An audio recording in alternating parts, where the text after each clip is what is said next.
guys, Real Casino for the Reboot here in front of the Oakland Alameda County Coliseum, home of the Oakland Raiders, and I'm here to talk about Madden 10. Now, the Madden series is one of the most popular video games of all time. However, you gotta admit that the Madden series has become somewhat stagnant over the last few years. Last few games have featured a number of few tweaks here and there. The game was pretty much just updated rosters with the same graphics and presentation.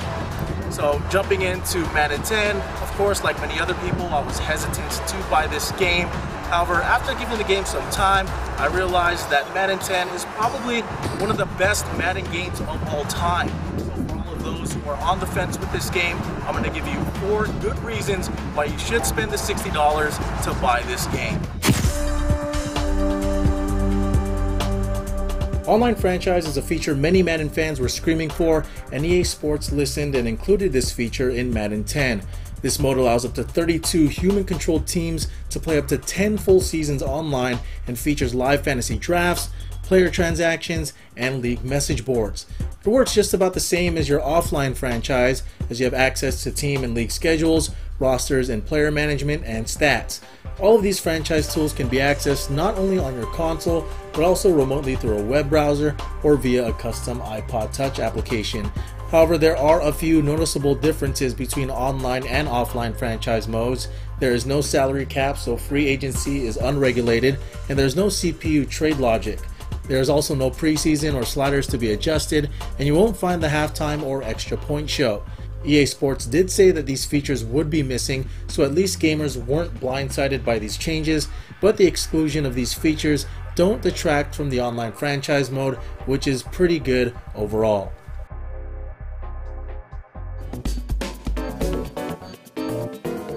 Online co-op is a feature that I was looking forward to, and it's pretty much what you'd expect it to be. 2 online players on the same team, controlling a player on offense or defense, pretty much whenever they want.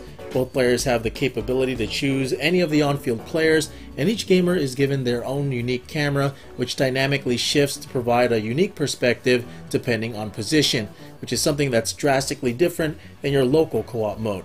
The overall experience is dependent on who you're playing with. If you're playing with someone who is good at the game and is willing to work with you to get the W, it's pretty fun. Now, if you're playing with a douchebag who doesn't have a clue, it pretty much sucks.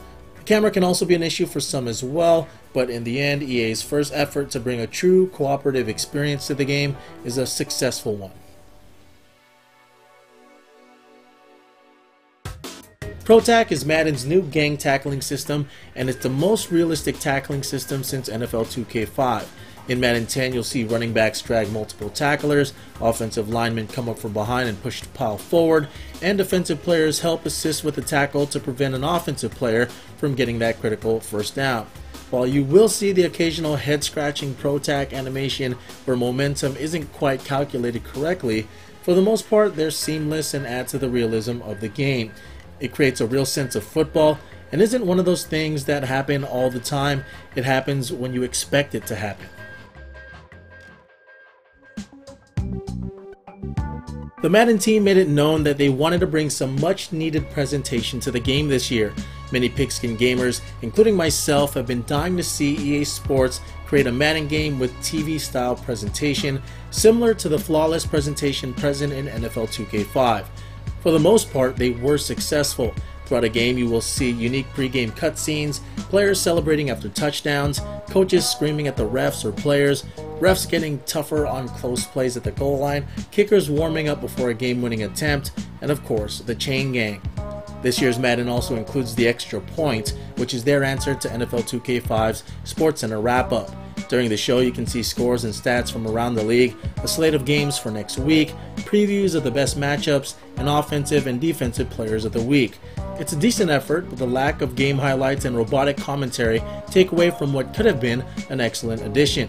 During games, there's also a halftime show, which is a little too brief, and a post-game highlight package that shows the key plays of the game. Even though the extra point and halftime shows leave much to be desired, overall the in-game presentation is top-notch and adds to the realism of the game. Well, that's it for this episode of The Reboot. If you want to check out more Reboot episodes, you can on vimeo.com/Reboot Show. The Reboot is also on YouTube, so you can watch videos there as well. If If you want to add me as a friend, then you can on MySpace and Facebook. And if you want to play me online, you can on Xbox Live or on the PlayStation Network. I'm Rio Pacino for The Reboot, and we'll see you on the next show.